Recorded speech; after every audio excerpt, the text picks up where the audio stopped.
There we go. All right. So, so like I mentioned, Blake played for a variety of different teams. So first started off obviously at Michigan and then went for the Stars. And there's a couple of stories afterwards. So we'll get right here. So Blake, I'll start off with this one before I jump into a video. When you see this picture right here specifically, kind of what sticks out at you? I just see all these people right now. I just imagine the atmosphere that must have been in as a collegiate athlete. And at the same time, I don't know what, they're not even 6 feet apart or wherever it is and no masks. So that's a little weird at the same time, but we'll figure that part out. But when you see this, kind of what comes to mind right from the get-go?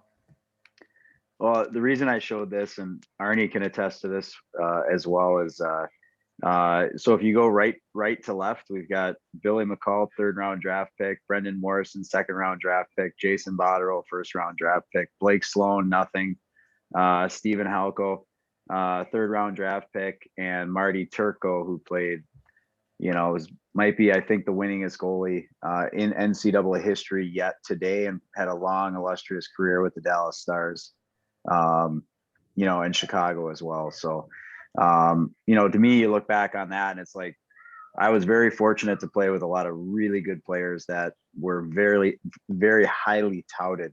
And it was the start of my journey as a professional athlete with just having played with guys like this.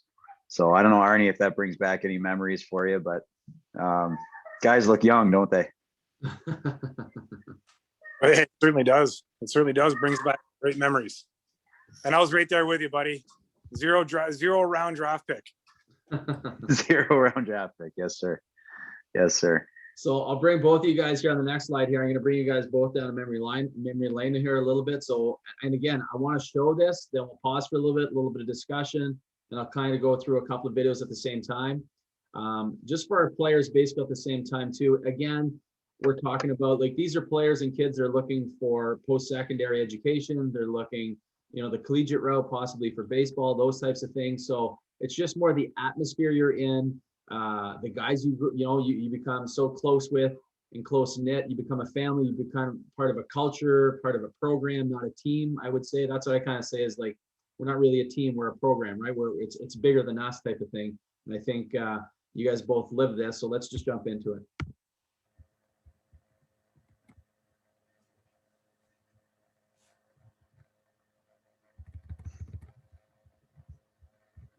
Yeah, I know what I did here. Give me a second. I know what I did. Oh, well. Okay, 1 second. There we go. My apologies. Good, adversity, good. This is part of the Zoom experience, JG. Yeah, exactly, man. I'm getting over it. Every time I go there, that's what happens. All right, I got it. You guys can't see my screen right now anyway, so I know what I'm gonna do.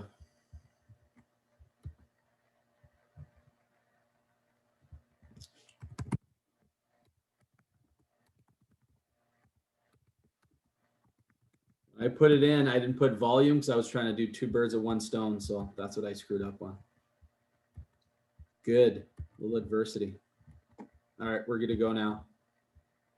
It's not gonna be as cool. It's not as cool as I wanted it to be, but it's all good. All right, let's go. Follow me. Here we go. 95, the Wolverines suffered a crushing triple overtime loss to Maine in the national semis. It was the school's 3rd Frozen Four appearance in 4 years, with no national title to show for it. We're just about like a monkey on our back. And so when we lost that game, I felt so bad for Mike Canuvo in particular and his class. And because we were good enough again. Just watching them take off the jersey, how hard it was. Them saying that 4 years, flies by, and it didn't dawn on me until then what I was doing, how lucky and fortunate I really was to put that jersey on every day. They made a commitment in that locker room that this wasn't going to happen again. No matter what, we were going to be better. The team and the program were already driven and determined. That was already proven. It was about finding something more, no matter how microscopic it might be.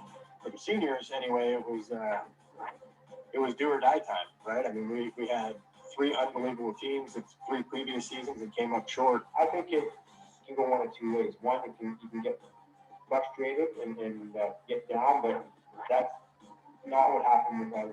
We figured we were that close. We were going to work that much harder and put ourselves back in a position to have another chance. The only thing that was going to satisfy our group was winning a national championship. So I think that was carried out from Red right down through our seniors, our captains, throughout the whole team. That was one of the beauties of the group, was whether it was in practice in the middle of January or off-season training in May or June, the group really tried to challenge each other, and you developed as a player because of that. And so the grind of another season was soon upon them. Michigan won 9 of its first 10 games. I don't think we talked much about what happened last year. I mean, we didn't have to. The talent was surely there for another run, but the seeds of success in March and April are strewn months before. I got a great quote from, it was attributed to Hank Aaron here, that said, he said, you know, in baseball and in life, you'll get opportunities. The key is to prepare yourself and put yourself in a position and to take the swing when you get it. And so each and every year we try to get better and build on from what we've done in previous seasons. It doesn't just happen. You have to put in the time, you have to put in the work. And I think that's one area where Coach Jansen and Mel at the time and Billy Powers were so good, was kind of keeping us focused and you know, finding ways to keep us motivated and keep pushing us to get better. A lot of times you'll see teams that go in and they know they're good, they know they should be there, and they get too far ahead of themselves, and you know, they end up coming up short even getting there. So you know, they did a really good job of keeping us focused. Focused? You bet. Michigan had 9 games, scoring 8 or more goals, including 4 with double digits. Back to Morrison. Here's a shot for the plate. I feel bad for some teams that come into the Yost Ice Arena. There was just no mercy. There really was none. You know, Red's not a, you know, kick them when they're down kind of guy, but he's an everyday, hey, it's all about us. How are we getting better? There were hiccups, though. Every season has them. The most vivid was a late February trip to the Sioux, where they were swept by number 7, Lake Superior State. We had a great sort of second half of the season. You look at some of our scores in January, we were blowing teams out, and I think we got a lot of confidence offensively. So that just sort of readjusted us, or our mindset, hey, how important each game is, and we can't take anything lightly. Red was pretty disappointed, and we knew we had let him down, and you know, we knew that just being talented and showing up wasn't the recipe and wasn't the answer. We look back now and think, I think we needed that to happen at that time for us to have the run that we did for the rest of the season. Indeed, they didn't know it then, but it was the last game the Wolverines would lose the rest of the way. Michigan tied for the CCHA regular season crown and captured the league tourney. So it was time once again to feel the heat of NCAA playoff hockey. This time their fingers not only brushed that flame, they would extinguish it. So I'll stop there. You wanna, does that spark up some stuff? Some of the weekend in the Sioux, like, because that's what it is right now, Blake. We're just kind of talking about a few things with this right now with COVID, and right here specifically in the town we're in lockdown again, like we've been for a week now. That we're going in our second week. So facilities are closed, practice are shut down, everything's kind of shut down. So we got Zooms going on. Mental health is, you know, guys are grinding and doing their stuff at home. I get it, but they just, and I look at some of those things you guys went through at that time. Obviously things are different, but at the end of the day, adversity is adversity. You kind of want to walk us through some? Yeah, my daughter's going bananas over there, so let me know if I need to stop for a second. No, I think the biggest thing, you know, that translates for me, that resonates with me from just watching that and then looking at some of the things we're going through right now is that, you know, I think if you look at life in general, you know, there's certain obstacles or certain things that are put in front of us. And mentally, emotionally, it's how we choose to deal with them. and how we can try to overcome them, I think, is what separates the really good players, teammates, and whatnot from the ones that struggle with it. There's no doubt in every person's career and most people's walks in life, there's going to be challenges and obstacles that they face, whether it's personally, athletically, school wise, whatever that is. Right. So I think when those opportunities present themselves, it's how you choose to react to those things. There's absolutely no question that there's a lot of folks out there really struggling from the mental health side with what's going on right now. I'm a super gregarious individual. Arnie can attest to. I need hugs. I need someone in my face. I need all sorts of that. So to do this in this forum, it's been a real struggle for me personally. But I think that there's been great opportunity that's come from as well. And that's, heightening my communication skills with my colleagues, with my friends, people that I haven't talked to in a long time. I've reached out and said hello to. So if you can use those as opportunities, those are fantastic things to really pick yourself up and realize that, hey, there's nothing you can do about it. You can only make the best of it, and you have the choice of what those best things are. Okay. Well, before we move on to the next video, and it sounds your daughter's dying down there, so we're good. Did you have to cut out some things? Like when I say cut out some things, these are kids, they're high school age right now. Did you have to get to the point, or what point did you have to get to cut out who you're surrounding yourself with, certain habits, those types of things? Like, did your goal outweigh the other stuff? Like, how did you play that out for you personally? Personally, I just, and it's something that I took from sport, is I really became very intentional about what I was focusing my time on. The more I focused my time on and saying to myself, like, geez, this really stinks, this really sucks, that's a lot of emotional energy that's, is draining yourself and not allowing you to focus on the positive things from that.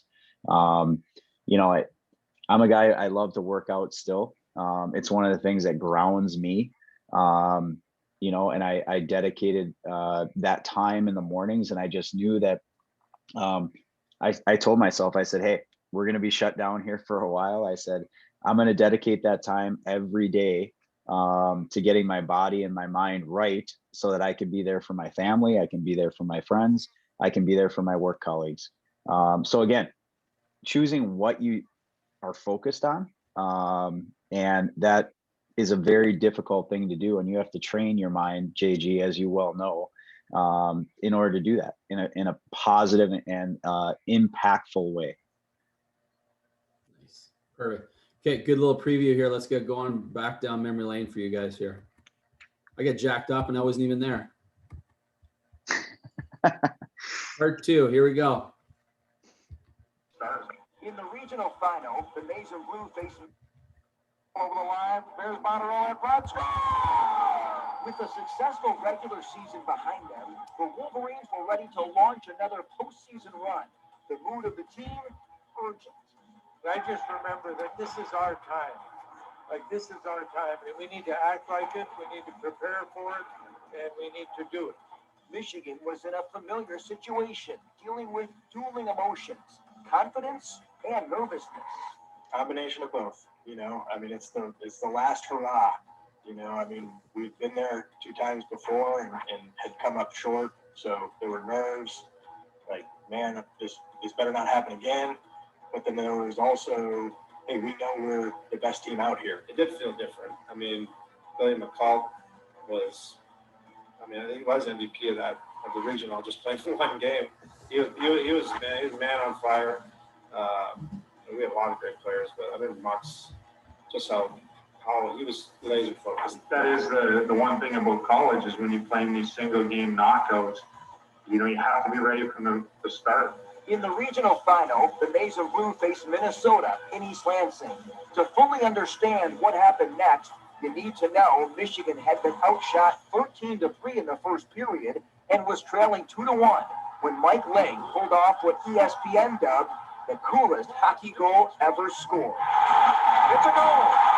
Michigan finally somehow got it in the net to tie the game. I don't believe I saw what I think I just saw. Wade starts fooling around with the puck, and I'd seen him do it in practice a lot, but he never tried it in the game.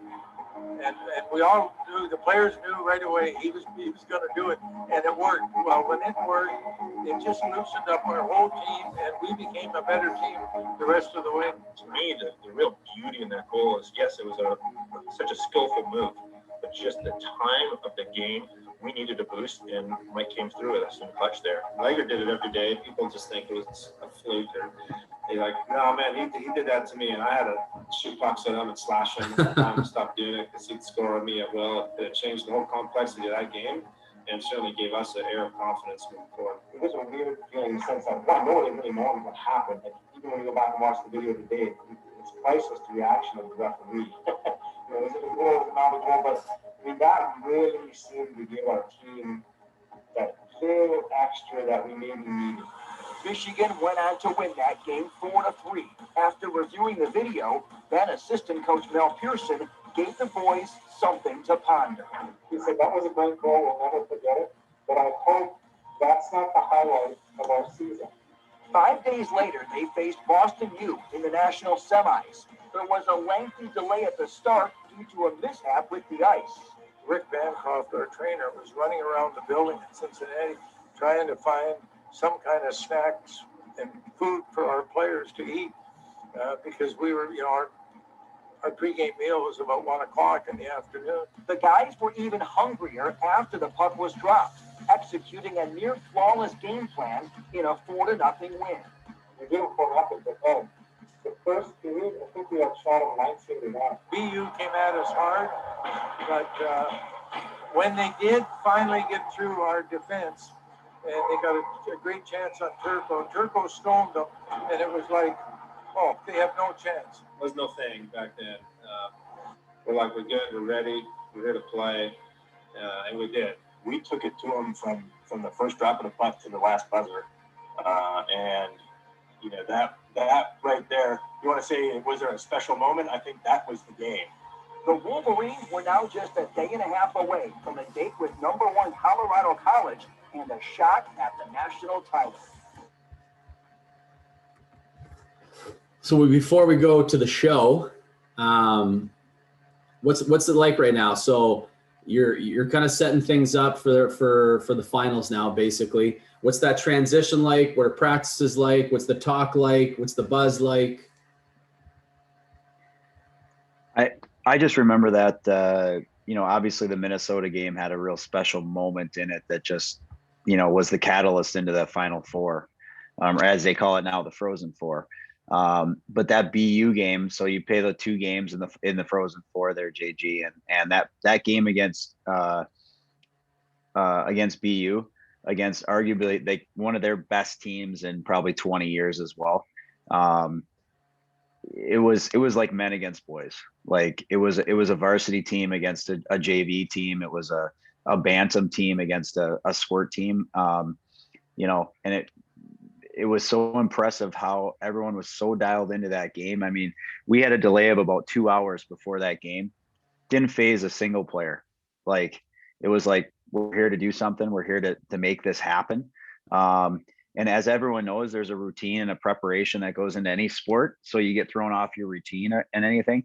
Nothing was going to deny what it is we came to do that day. And that was just a fantastic, testament to what we were preparing for and all the trials and tribulations that, we had been through before that.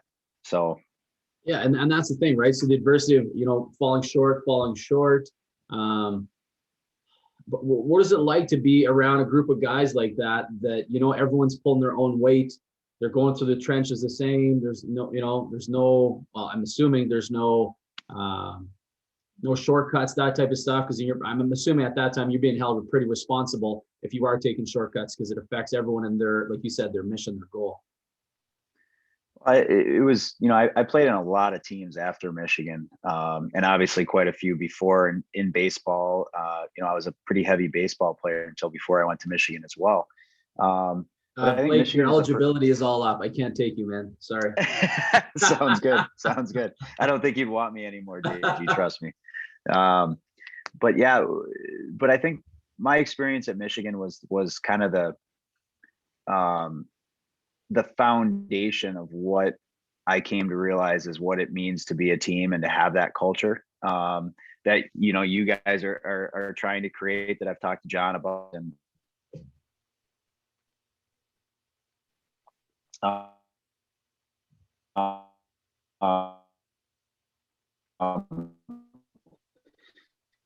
you know, you talk about players that, you know, you're going to class together, you're going out to pizza together, you're eating together. I mean, you're doing everything together.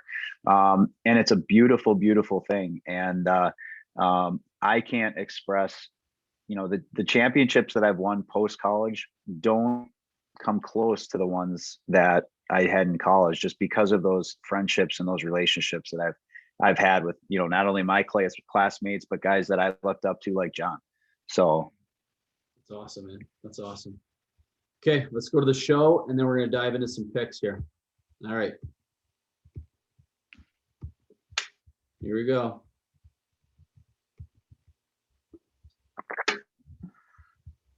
In the semifinals, the Wolverines had a day between games to mull over the opportunity that awaited. They were self-assured about their chances. We were on a great roll. I think up to that point in time, we won 10 straight. So we were moving into the playoffs and into the NCAA tournament playing very well, feeling good about ourselves. It was emotion. It was excitement. It was something that we dreamed about. After we got that one, then it was just excitement. It was, okay, I can't wait to get on the ice again. The nerves were pretty much gone, and it was, all right, we're ready. There was cause for concern, however, about the availability of head coach Red Berenson. The next day I was sick in bed, like I was in the hotel and I had some kind of a bug, and I never even went to practice. And Mel and Billy Powers ran the practice. Coach returned on game day, a Sunday afternoon, Cincinnati's Riverfront Coliseum. And just seeing the sea of maize and blue, like, you know, it was amazing how many people had come down for that final game, and just the atmosphere going out there for warm-ups was electric. We walked in there just worried about ourselves playing our game. We were groomed and built to trust what we were doing in that process. Then it was about, we've done this before. We can't worry about winning. We got to worry about playing our best. The game was tight. Mike Legg scored in the third to tie it up at 2. After an entertaining 60 minutes, it was off to overtime.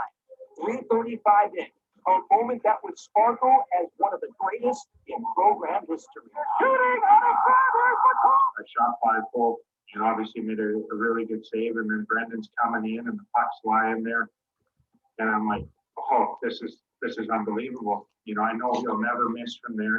As I was going there and things played out, and the rebound came out. I mean, shocked was kind of the word. I mean, I think the this rebound was coming to me. It was pretty much a wide open net. I knew it was over, but I can tell you that it took forever for Mo to get there and put that puck in. But when he got there, you know, he roofed it and made no mistake.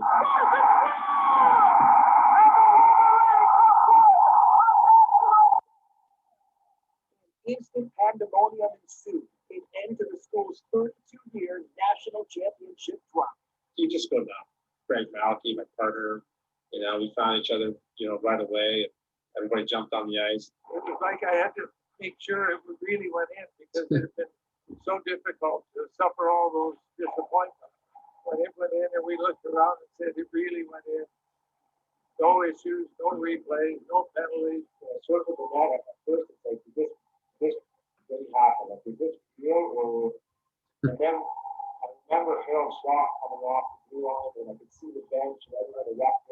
Unbelievable. I don't even know if I can describe it. I mean, we were just all started jumping up and down and jumping over, throwing our gloves, our sticks, our helmets. I mean, it was like total chaos and, you know, just joy and relief.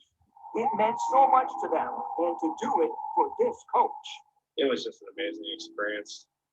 Just to see the look on Red's face, to you know, so much heartache in years prior. 1 game elimination, the pressure's always there.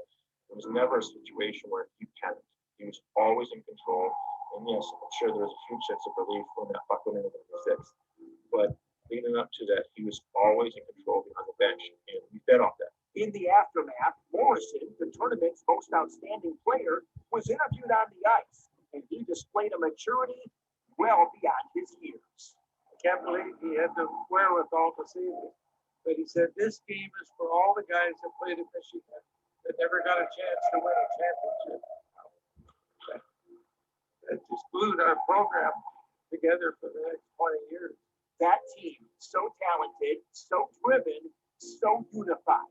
Whether you were a guy that played on the power play and you were responsible to score goals, or you were a guy that killed penalties and blocked shots. When you came back to the bench and you did your job, I mean, everybody was giving you a slap and really showing that appreciation. For me, that's what Michigan was when I got there.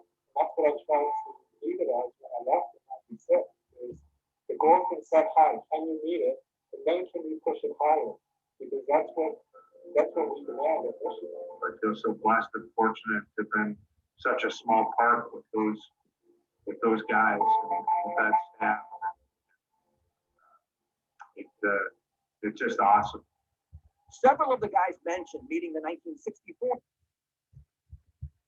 So I was at a point I wanted to stop it at the same time because we kind of got the point, but at the same time, I wanted the players to kind of see what that feels like, what that looks like. Because we talk about in practice, we kind of, after practice, sometimes we line up like we just want a game after practice, right? So we talk about like, if you're going to win, you have to act like you're going to win, and you have to get into those work habits and those types of things. And one thing, a lot of things in that last one, but what I kind of stuck out for me a little bit was Turco. When he talked about at the end, he said first person he went to was the backup goalie. Right. So the guy you're competing with the position the whole season, all this time, basically is the first guy you go to. I think that says so much. Anything on that? Yeah, there's a lot of things in that segment, that you can take away, JG. I mean, that's a huge piece that Marty talked about. I mean, I almost get teary-eyed just thinking about, Brendan after the game as well. Just, thinking about creating a culture of saying like, this is for all the guys that never had a chance to do this, 32 stinking years, and one of the things I just had the privilege to watch the other day was The Michigan Man. It's a documentary on Red Berenson. And what I didn't even realize is the fact that, I think when Coach Berenson got there, the program was almost they almost dismantled the entire program. It was in that much of shambles, that much of dismay. And, when he got there, I mean, he had to overcome a lot of adversity and whatnot and grit and had to persevere, and it had to take this time to build that type of culture of getting the right players and the right people that he wanted and all these things. And for Brendan to acknowledge that, I think was just a powerful, powerful thing. At stinking 19 years old, it's amazing. Great. Okay, buddy. Now we're going to fast forward a little bit now. Okay. Oh boy. Okay. There we go. Let me get this going. I'm kind of scared what you're going to show here. No. Okay. I'm going to go here, but I got to go here. The Zoom world. Okay. Let's go. So walk us through, like we talk about adversity with our players a lot, right? So walk us through a little bit of this. What's going on here? That's my second year, the year after we won the Stanley Cup. We were up in Edmonton and was nowhere even near the play. First shift of the game, just came across the middle of the rink, and Bert Robertson stuck his elbow in my face and broke my mandible right in half right here. I knew something was wrong. I went to the bench, and the trainer sticks his hand in my mouth, and he goes like this, and my whole mouth goes up and down. I'm like, and so he's like, Sloan, you're done for the night. And I said, well, it's 8 seconds into the game. How could I be done? And he's like, no, you're done. So I went in the locker room, and they gave me some Novocaine to shoot it up and whatnot. But, it's a situation in the playoffs where, it's my second year in the league. We had won the Stanley Cup the year before. We have probably even a better team this year. And I had to kind of watch my team go through that series. And fortunately, I was able to get surgery and be back within 5 days to play in the next series. But I had to put this on to protect people from going at it. But obviously, when you have an injury like that in the playoffs and a sport that we play, it became more of a target for people than anything. So it was very common in that playoff series to have people putting their holding on to it and just jamming me in the face with their glove at the same time. And that did not feel super great. So, but you can't eat, so trying to keep your energy level up. The Stanley Cup playoffs is 2 months of playing every other day, traveling back and forth between cities. It's very challenging to get good quality food in your body and stay mentally focused. So that's just I just threw that in there for, you talking about grit and resiliency and being able to play through things that are sometimes difficult and challenging is something you got to work on and got to be mentally strong about. So I'm gonna go to this because that's a little bit there. So this is the year you win it. So, but Yeah. like in this setting, can you kind of rewind Michigan to this point? So John came and gave me a little bit of the snapshot, and Yeah. I don't think you're giving justice to yourself. I'll jump in, but kind of walk me through how the hell you even got to this point.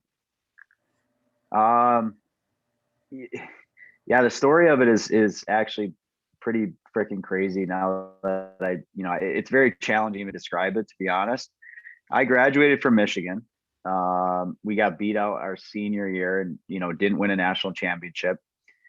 The picture at the beginning of the series talked about all those guys that were getting drafted. 2 of those guys happened to be my roommates.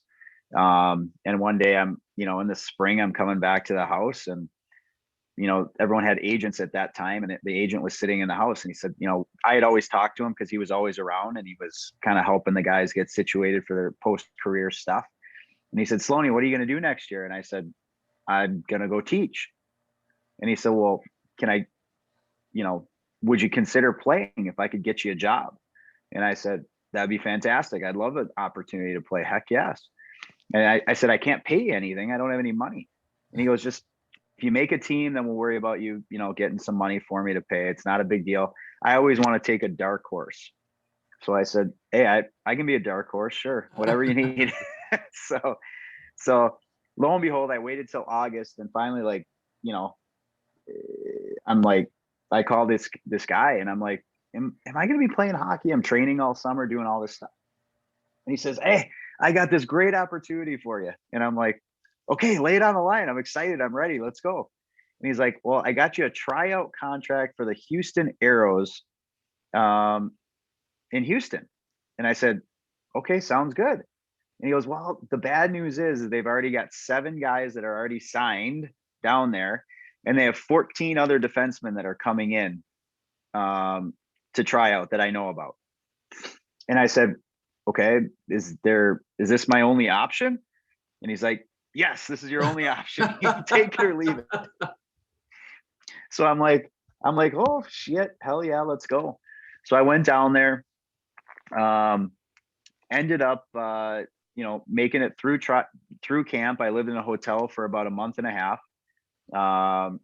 And I was playing very well, but this coach, the current coach of the Edmonton Oilers, whose name is Dave Tippett, he looked at me and he said, Sloaney, I don't have room on this roster for you. I mean, you've got to either beat someone out of a spot or I've got to get rid of some people.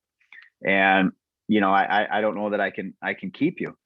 And I said, well, what would you like me to do? And he looked at me and he said, just keep playing the way you are. And I said, okay. Continue to play myself along the way. He got rid of a guy who was a very high paid player in the IHL at that time and ended up making the team anyway. So it gets to be about Christmas time. I'm living in a hotel in a Marriott Suites for 4.5 months with 2 suitcases I went down there with. And he finally comes to me, he calls me in the office and he says, Sloaney, go get yourself an apartment.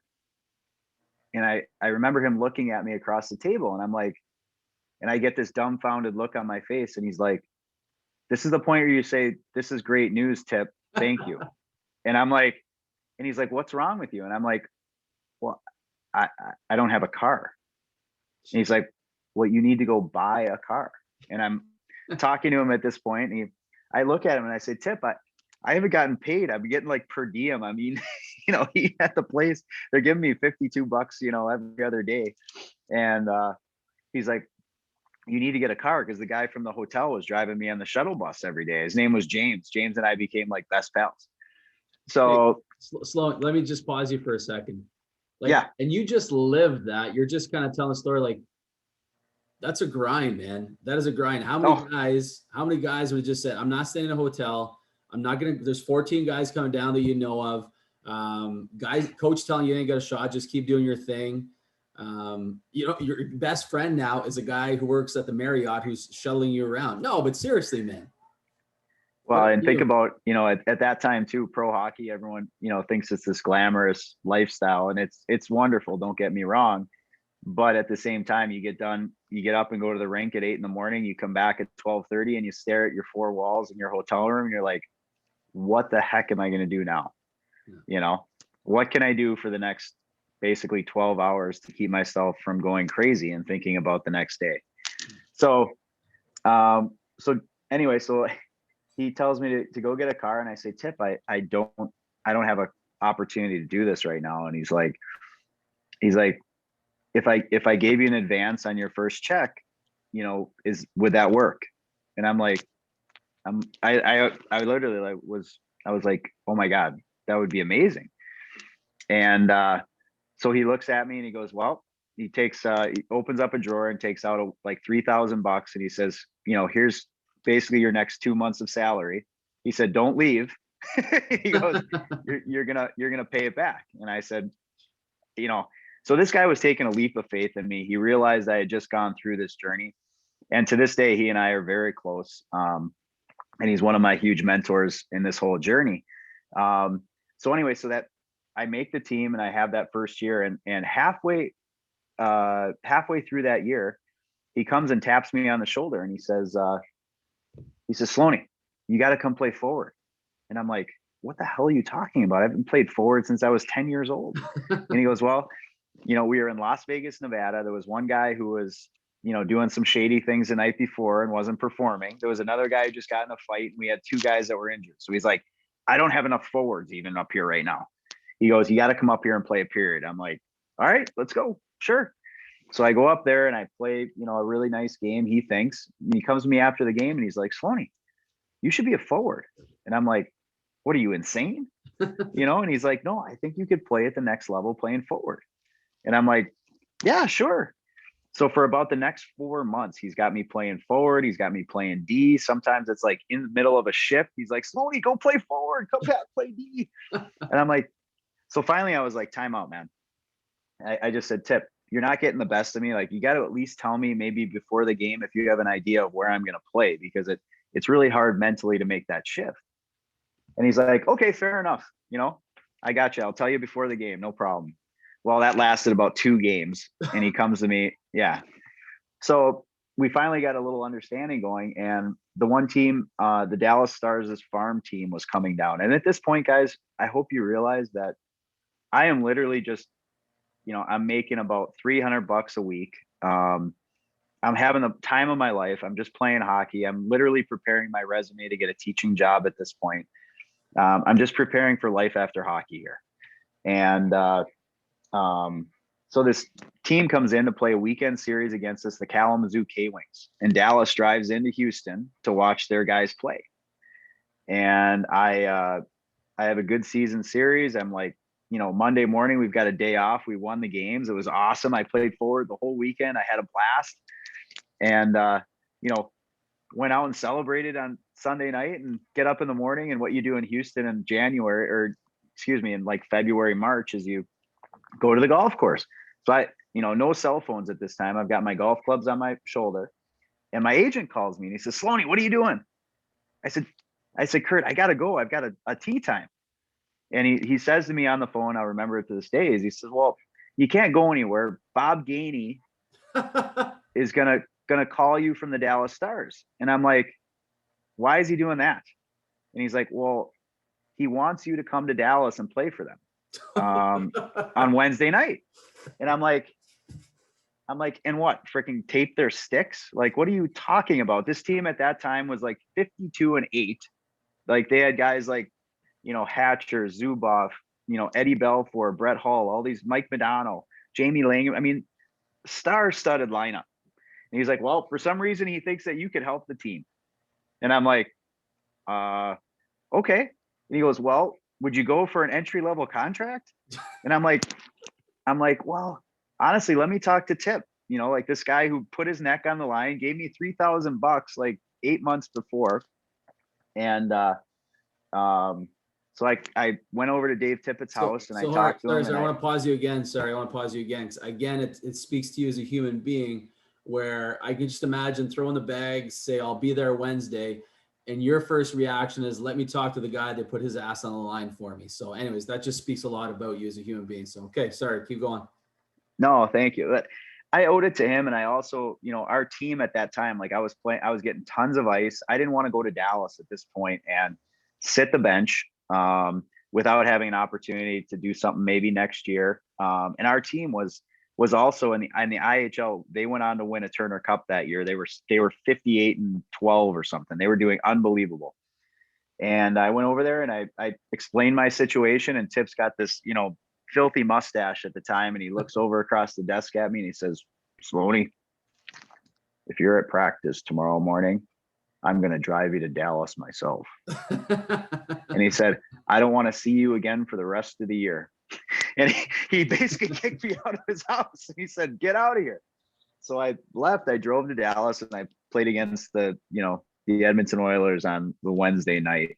We went on. I continued to play with them and went on to win a Stanley Cup with them that year. I played more playoff games in that first year than I did regular season games.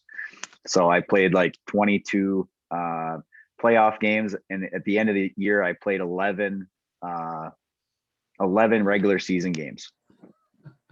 So it was, I'm just recapping for a second. So you go to Houston, which is like a pro team-ish. Yes. Yep. Okay. So Minors, they're independent minor team. Yep. So you can go play on anyone in the NHL at that point. If you sign a contract, I just signed a contract with them. Yeah. But you're an afterthought for any NHL team ish. Let's just say for argument's sake. So you're just trying to live out the dream a little bit longer. Had a great, like, just think about what are the chances that team comes in for the weekend? Anyways, you get moved up in defense to play forward. Some guys don't make the right decisions. Some people get hurt, these types of things. Somebody believes in you. You have, and what you say about that weekend is huge. You're like, I had a good time during the, I played well. I had fun during the weekend. So you're just kind of being yourself. Somebody notices that, you get a phone call. Next thing you know, you're in the NHL winning a Stanley Cup on one of the, maybe arguably one of the best hockey teams in the NHL.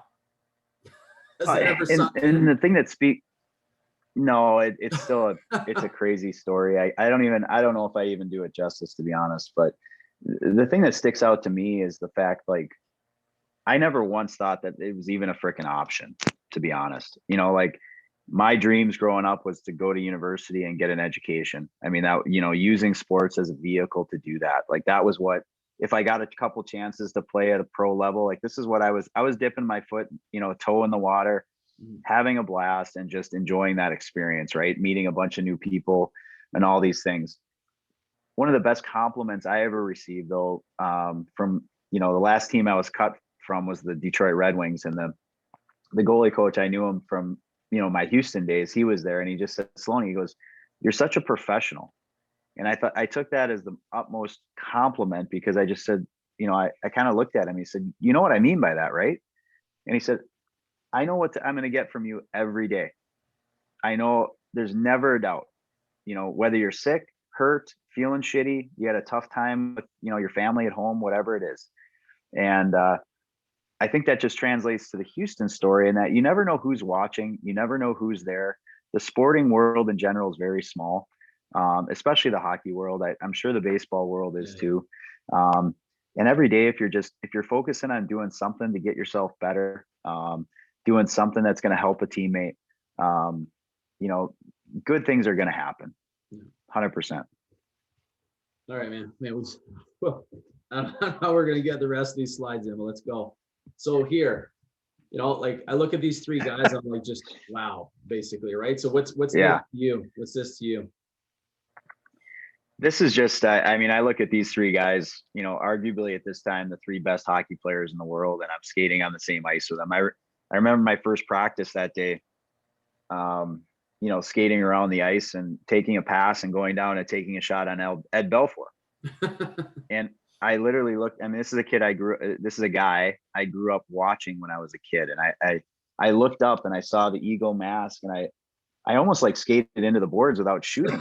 And I kind of just looked up and just like feathered this little thing into his pads, because I'm like, if I hit this guy anywhere and hurt him, like someone's gonna kill me, you know. Like I just feathered this floater at him or whatever, just, you know.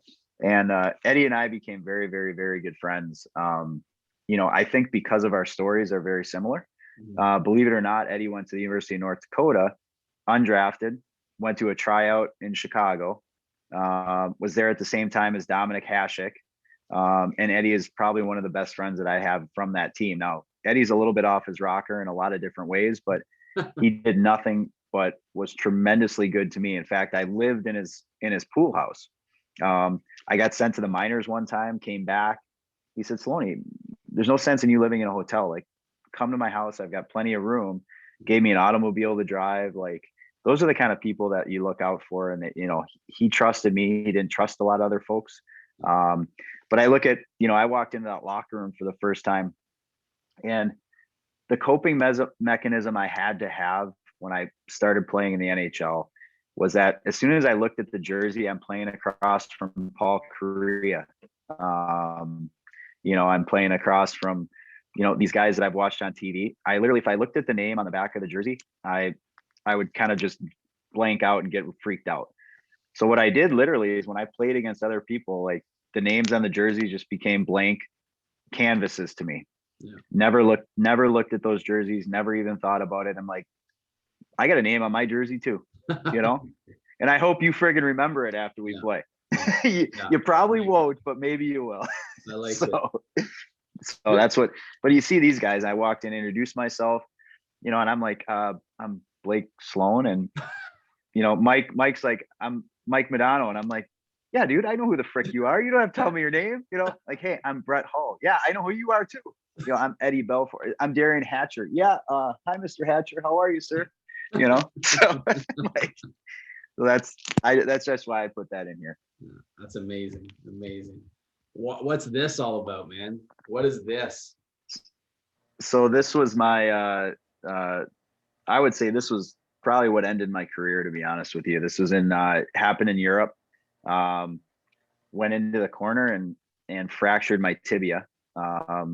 They put 3 plates and 12 screws in there, and just blew up. I couldn't have surgery for like 7 days because the swelling was so bad on that right side. You know, to this day, I still feel it. It's, you know, your ankles are very important in hockey, as in any sport, but in hockey too, you got a lot of stability there. So I came to find out that, you know, after I did the surgery, they had to do 3 surgeries on that because they put the wrong size screw in. Yeah. So when I came back to try to play, actually, John and our old teammate was the one that led me on to it. I sent my MRI and my stuff to Shocker. Shocker called me and he said, Sloaney, the screw is a 1/2 inch too long. It's why you can't bend your ankle. And I went back to the hospital and the guy's like, oh yeah, that screw is too long. We're going to go back in and redo it. Oh. And I'm like, what are you talking about, dude? Went back in, did another surgery. So each time I had this surgery, after the surgery, went back to looking like this every time. And then trying to get that thing into a skate after was not a pleasant experience. So again, just injuries are a part of sport, but you know, these are the not fun things about it as well, but you got to overcome and get through it. Yeah, exactly. Right. We'll come back to, there's going to be, dude, this is going to turn into a series or something like that. Cause there's just way more that I want to dig into, because I want to look at these pictures and I want to talk, but I want to dig into your mindset a little bit here in the near future, if that's all right. Absolutely. Little size difference here. Walk me through this. So yeah, the year of the lockout, Blake Wheeler came over and played with us when I was in Munich for Red Bull Munich. And big and young Blake, as my kids would call him, the bigger, younger Blake. 6'5", almost. I think he's probably 6'6", and he's just a beast of a man and can skate like the wind. But he and I are very good friends. He's the captain of the Winnipeg Jets, for those of you guys who follow any hockey now. But I was never the biggest guy. I don't think I ever wanted to be the biggest guy. I don't think I you need to be the biggest guy. But in my opinion, you've got to have a lot of those other attributes that are going to make guys like this better. And when he left that year, he didn't have a contract yet. And he told me when he left, he goes, Sloan, you helped prepare me. When the NHL started, he played for about 3 months with us and then went back and had a great end of the year in Winnipeg and ended up signing a 5-year, $25 million contract because of that. And I'll never forget that, saying like, that was a huge compliment, in my opinion, is that a guy like that would say, hey, like, you helped me get to where that next level and help me stay fresh and on my game. I can dig into these I'm going to go one more slide. We'll talk about it. I'll stop sharing screen. We'll kind of dissect a little bit, and I'll be respectful of your time as much as I don't want to be. I want to go over a little bit more, but I'll be respectful of your time. Out of everything that we kind of went, back and forth and text and talk and emails, this is, to be honest with you, the one that hit me out of probably all of them. They hit me the most right here. Yeah. This is I just, I had a guy come talk to me when I was in the 5th grade from the Duke basketball program. And I remember to this day when I was probably in the 5th grade, and and I grew up in Chicago. It wasn't Duke, excuse me. It was DePaul. Sorry. DePaul was a Chicago basketball school known in the NCAA tournament a lot. And the guy came to our school for whatever reason, and he gave a little bit of a 30-minute gym lecture to us. And the one thing he said, I'm fortunate to be in the position I am, and I enjoy the opportunity to give back and to talk about my journey with kids like you. And it stuck with me all the way through the University of Michigan. I had never thought I would be in a situation like I was at Michigan. I did a lot of philanthropic things there for kids and charities and hospitals, got guys organized and a lot of that kind of stuff. But that continued into my pro career, my pro journey. And it's one of the things that just is very meaningful to me as a person. And it's just one of the things that I value about being in a position to be able to give back and pay it forward, the blessings that you've been given.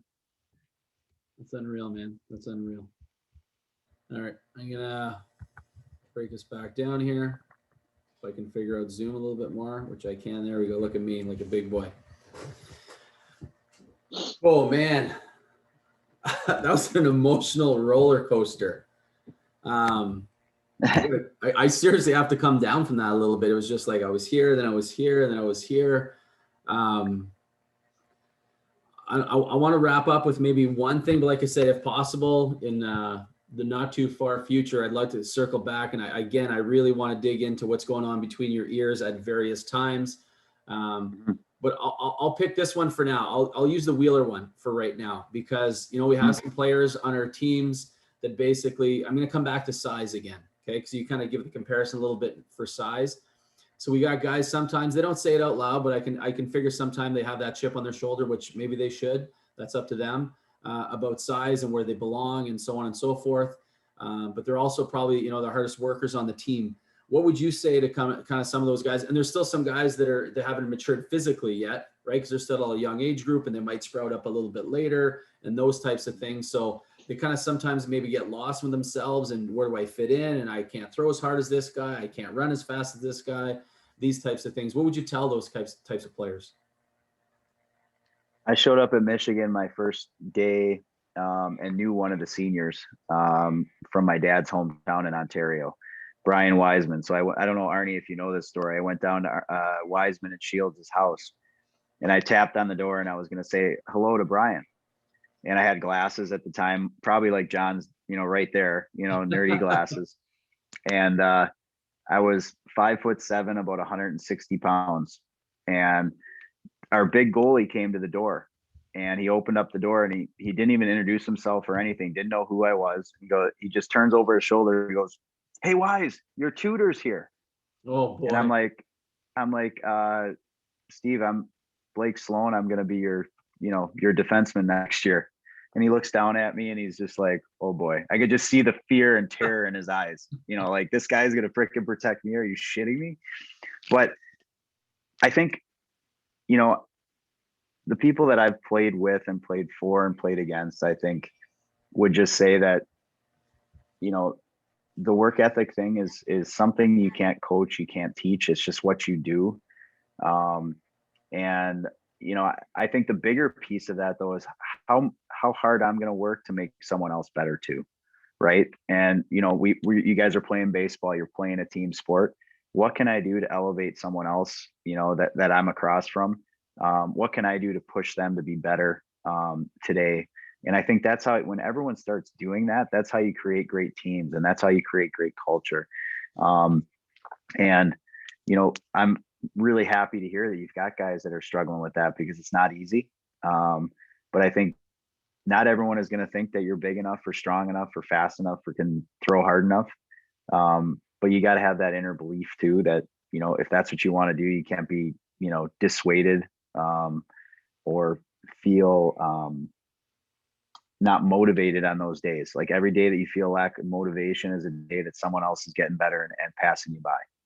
So, I'm super excited to hear that there's a lot of hard workers on your team. I could guess that just by the way you are, JG, and I think that's fantastic. Yeah, no, that's awesome, man. Appreciate it. I'm going to be cognizant of your time and family, and we appreciate you taking time out of that day, your day, to be with us. And I can't thank John enough for being able to make this work at the same time. Glad I got to bring you guys down memory lane a little bit more, man. I wasn't even part of it, man. I feel like I'm part of it now, so I might go buy a Michigan sweater or something like that. JG, I said, like, I truly enjoy doing stuff like this, and my kids are in bed. It's totally cool. I would just like to say, if there's anyone that has any questions, I would be more than honored if they would ask them, Ralph. Perfect. I hope there was some stuff that hit home with some of you guys. And again, the Zoom calls I can't stand, because a lot of us, don't put their cameras on. But it's, if you have questions, please, you can ask them now. I've got all the time, for a few minutes that you need. I'll, okay, if you're okay, and I appreciate that. I'm going to try and probe one of our players here to jump in. So his name is Braden Paul. So Braden, if you're there, if you want to jump in here. So Braden last year broke both of his legs in an ATV accident. So he's rehabbing basically now, and now he's slowly back to walking, so on and so forth. So we were playing in the fall because of COVID. We couldn't really play in the summer, so we got to play in the fall. His dad would drive him like hours away just to come watch his practice or come watch us play or those types of things. So I kind of look a little bit at your injury, and in the chat, Braden kind of plays like, man, that foot looks like, kind of like my leg, right? Or my legs. So Braden, are you there still? Yeah. So let's pray for the opportunity, for kind of, Blake went through some adversity with some injuries and stuff like that too. So you got any questions or advice or anything you want maybe to ask Blake to kind of, because of stuff you're going through or you have gone through up to now, Braden, and we commend you for what you're doing and what your family's doing for you. But this is a great opportunity, to ask, and I'll use the word the Detroit goalie coach had said to you, man, a true professional. I see that through and through right now. So Braden, have at it, buddy. What was the biggest thing or the biggest difference when you got back to hockey after you broke your foot or your leg or whatever? I just thought, first of all, when you're injured, and it's Braden, right? Yeah. Okay. When you're injured, Braden, I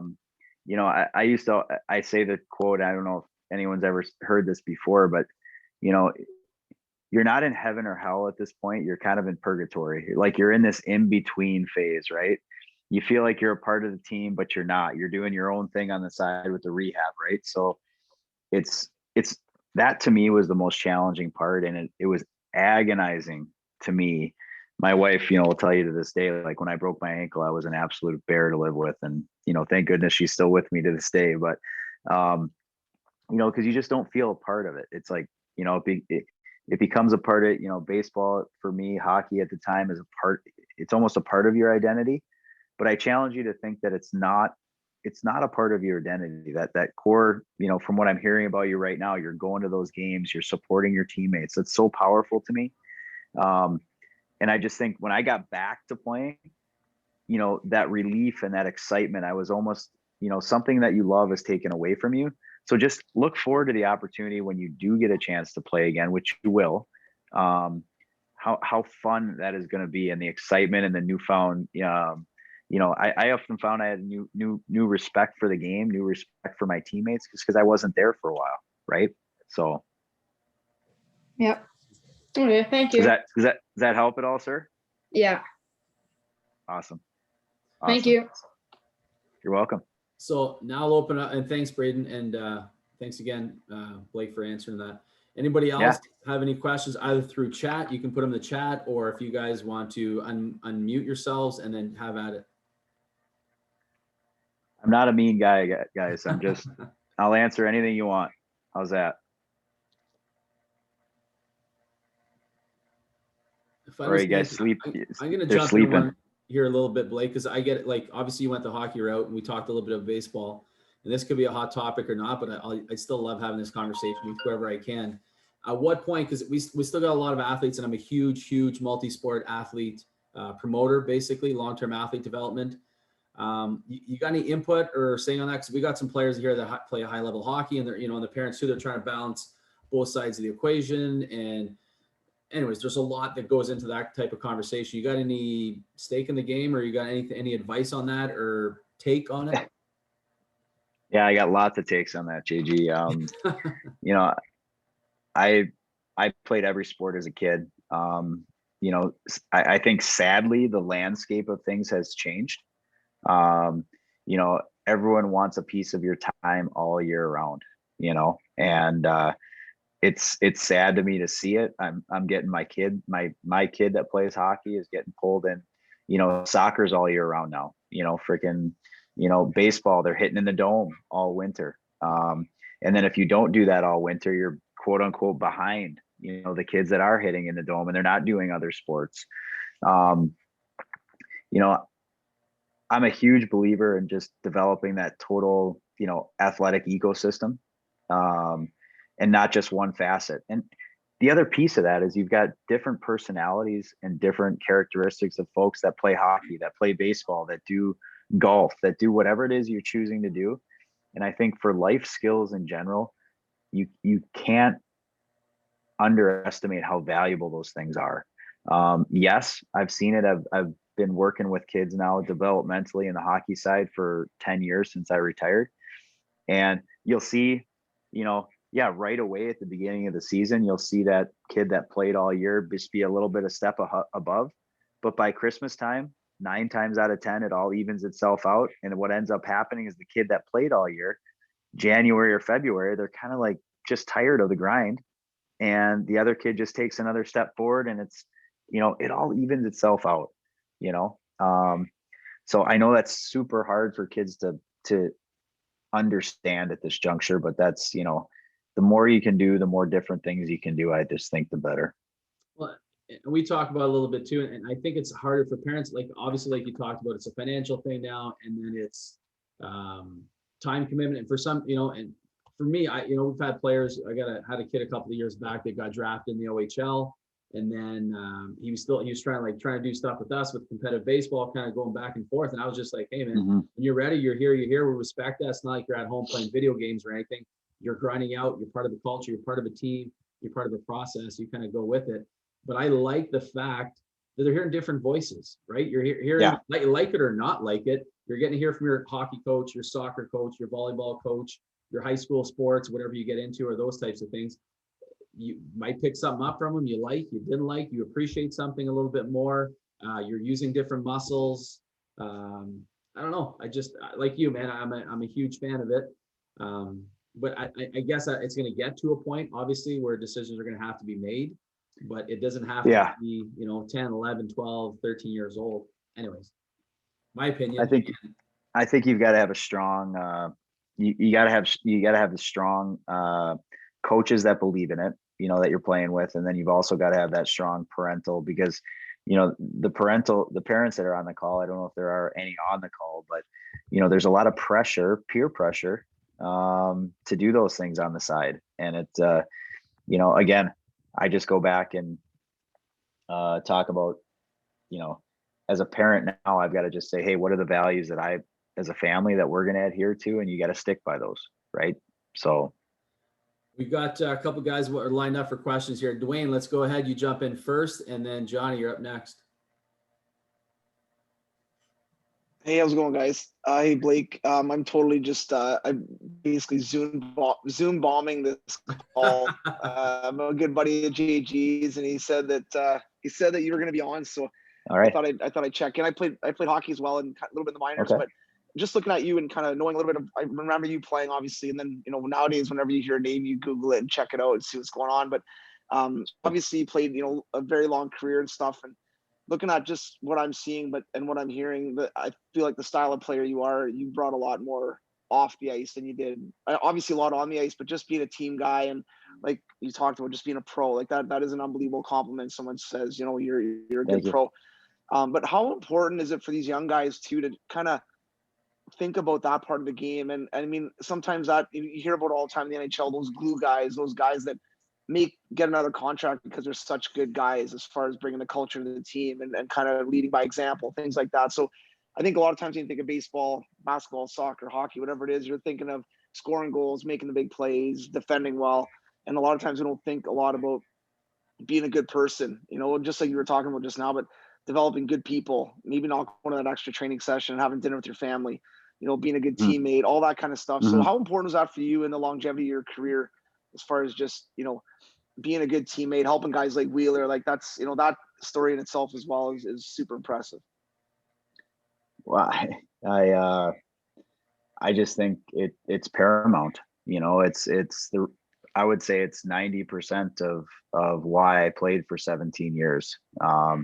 You know, I was able to ground around here for 9 years, and, you know, at the end, if I look at my career, you know, I ended up playing on, I think I counted it the other day, but it's embarrassing. I can't tell you exactly, but I think I ended up playing for almost 60 coaches, head coaches and assistant coaches, 60 coaches over the course of my career, you know. And then I can't even count the number of different, you know, players that I played with over that time. I mean, it's multiple things. So, you know, what I take now into my business career is just that ability to connect, relate to people that have differences, that have different cultural beliefs, that have all these different things, right? And it was something that was invaluable.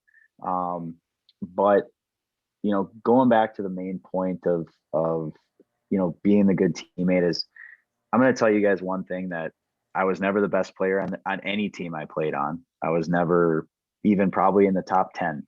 Okay. You have to be so good to be allowed in an organization if you're an ass. Okay. Yeah. And you're not a good person. And and most of us don't have that blessing and that gift. Right. So I'm one of those guys, but you know, I was comfortable in my own skin to make those kinds of decisions. And, you know, I wasn't being a good person disingenuously. It was being a good person because that's what I did. And that's, I think people knew that. And, you know, just like Jim said in Detroit, you know, people knew what they got, you know, from me. It may not be a freaking 20 goal scorer a year, but I was able to ground out a couple of contracts because they just knew what they were going to get. And quite frankly, there was a lot of other guys that were a little better, but they never knew what they were going to get with those guys. No, that's awesome. Thank you. Does that answer your question? Yeah, no, it's great. I think it's important for the young guys to hear, like, there's more to the game than just a score sheet or the highlight reel plays. You know, there's so much behind the scenes that I think a lot of the young players, no matter the sport, don't think of. And just being a good teammate, just being honest, just being a guy that, you know, if I'm in a back alley, that's the guy I want with me. Just being a guy that you can trust and tell him secrets to, or tell him something to, or going through a rough time with a player or coach, you can go to Sloan and talk to him, and you know what I mean? Like, those things to me are intangibles that I think JG, I know personally, and I know him very well. He's a good buddy of mine. I know he does that. I do try to do it a lot too, where you trying to teach kids leadership, and not that they have to be a captain, but just leadership within their small groups or their peers and stuff. And it sounds like you ooze that, and I think that's kind of one of the reasons why you've had such a long career. And I think for some of these young guys, if they learn at a young age, it could be huge for their not even career, just life.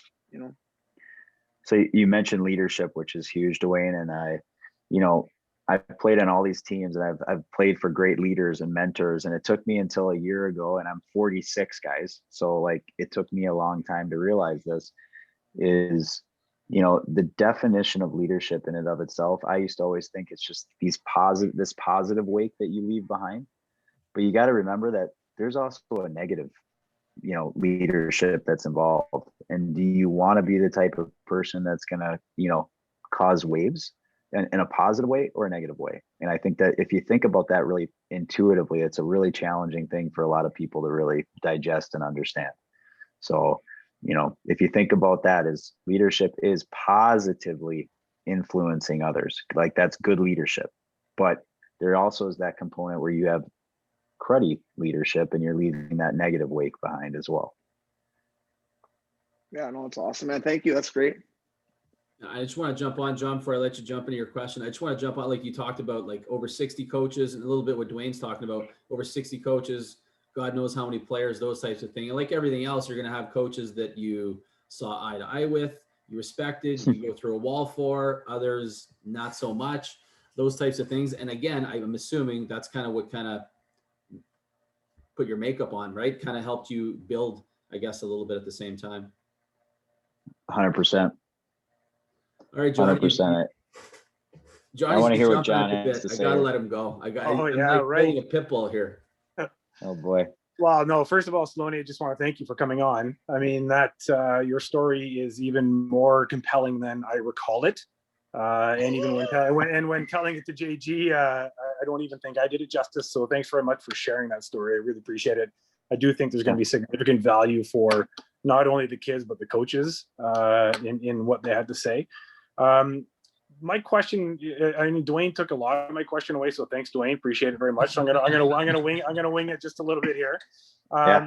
Just in some of the Michigan videos and some of the comments that I heard you saying, sort of along the way through your career and your progression as an individual, the word kind of roles kind of came into play. Even like Mo was talking about it. I think Mux mentioned it a few times. I think Holtz also mentioned it in when he was saying about the role that each individual player on that team, our 96 team, played in creating that family, that Michigan camaraderie that took away a lot of the stress and the there was no conflict. Like everyone accepted their roles. So I guess really my question was going to be through your Michigan time, but also the successes you had after. And that time you had in Europe, how important do you feel it is that players understand and accept what the roles are and embrace those roles? Well, I think it's huge, John, but it's like anything else in life. If leadership isn't giving you those defined expectations for what success looks like for you in that role, that's where I think there's really difficulty, and that leaves it up to the player to go into their own mind and saying, well, I should be scoring 15 goals this year and I've got 4, well, this coach is a jerk. And then it starts playing these negative stories in your mind, these negative, the cinema goes negative on you, really quick. So I think there's got to be a very defined, and those good leaders that I played for, those great coaches were able to do that. And, and I think for different, there's a different trust level that's built up with coaches, between coaches and players. And I think, like if you look at a Dave Tippett, for example, the gentleman who I played for in Houston and then ended up playing for him again in Dallas, ironically, on my second stint there. These are guys though that they're going to ask you to do something and you're going to just embrace the role because you trust what it is that they think is the best for you and for the group. So I think that's a really valuable thing, John, to take away from that. But I've always been a team first guy, and maybe almost to a detriment in a lot of different ways. But even I can go to a high school game in Minnesota where high school hockey is the thing. And I can tell you 5 seconds into a game after someone scores a goal, the player that scores that goal, his reaction to that goal and what he does, I can tell you if I want that guy on my team or not. Just by him, running to the glass instead of running to the guy that passed him the puck. Or, the guy makes a great shot from the point and he's, doing one of these to himself and all this kind of stuff, which just drives me crazy. But it's very easy to see those types of players. And those are players I don't want on my team. I don't care how good they are. No, I appreciate that. No, that's it's knowing your role, defining your role, and playing that role to the best of your ability. I think I think ultimately lead to success, not only as in your career itself, but just in life in general afterwards.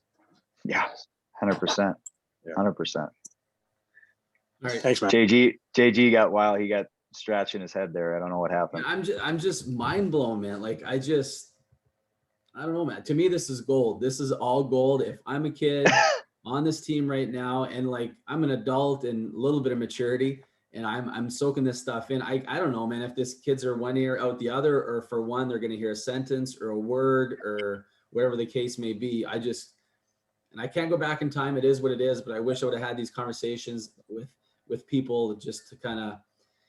They're hearing the same message. It seems like sometimes, and other ones are more straight to the point. And I like where Dwayne kind of took the direction too, and same thing with John there, where like it's the intangibles. I swear it's the intangibles. But anyways, I'm just fired up. So JG, don't worry.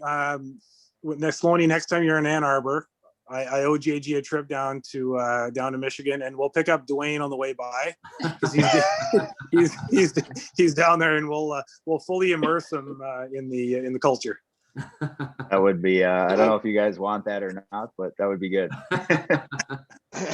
I'm in. But no, I'm very impressed, JG, that at 14 years old, that these, some of them are 15 maybe, but I wish I had an opportunity to hear some of this stuff when I was 14 and 15, and I'm fortunate that I could share a little bit. And, what do they say? Like, young people these days take away 40% of what it is that you say. If I'd be super impressed and super happy if you guys took 10% take one thing away from what I said tonight and apply it to what you do. Awesome. I'd be super stoked about that. I don't expect you to ramble on about the Blake Sloan story and stuff like that, but if you take one thing away from it that can help you, I just am very happy that you guys just listen to it and try to understand a little bit about it. I'm going to ask you this one, maybe to wrap up, or we'll see where it takes us here. But for me, it's $1 million question is, what do you know now that you wish you would have known then? Right? When you're first starting out, wherever the case may be, what is it that you know now? If you can go back and talk to your younger self at whatever age group, whatever age you want to talk to, what would you tell yourself at that time? To enjoy the journey a little bit more, because it ends, I've got huge, if you know the word self-actualization, I'm always, I've got the Urban Meyer syndrome, he's winning the national championship and he's thinking the next day how he's going to get his next recruit in there, tomorrow. I'm constantly just moving to that next level and not really truly embracing, the joy and the happiness and celebrating more, the efforts that go into that stuff, because life's too short. And, as I get older, I realize that now. I look back at that, the way I had to cope in just being able to survive that playoff run when I was first there, just unknown to the whole environment, was I kind of had to just tune everything out. I didn't watch media. I didn't talk to my parents. I didn't do any of that stuff because I couldn't absorb all the other filters around and be able to do what it is that I was supposed to be doing. So Blake, to all fairness, your best friend was the bellboy at the Marriott maybe 2 weeks prior to, so maybe that had a little to do with it. Well, every team I've played on, my best friend has always been the goalie. So if you guys know anything about hockey goalies, I might say something about me too. So, but it's funny you say that, because a lot of successful people. I met somebody who was a swim coach, okay, for Canada, and he wanted to turn his program around. And he said one of the MVPs of his team was the custodian at the YMCA. He said, we opened the door at 6 o'clock. Since she opened the door at 6 o'clock, we couldn't get in till practice starting till 6:15, 6:30. And he goes, but I was super nice to her all the time. She was a super lady. I knew her husband, when his birthday was, kids, so on and so forth, got to know her. She would show up a half hour early from work. She'd wake up at 5 to be there for 5:30 to open the door for the swim team so they can start practice at 6, not 6:30. Right. So, and I just keep going a bunch of different things. And I watch videos of Dwayne. We talked about the goalie for Washington. Remind me again, Dwayne.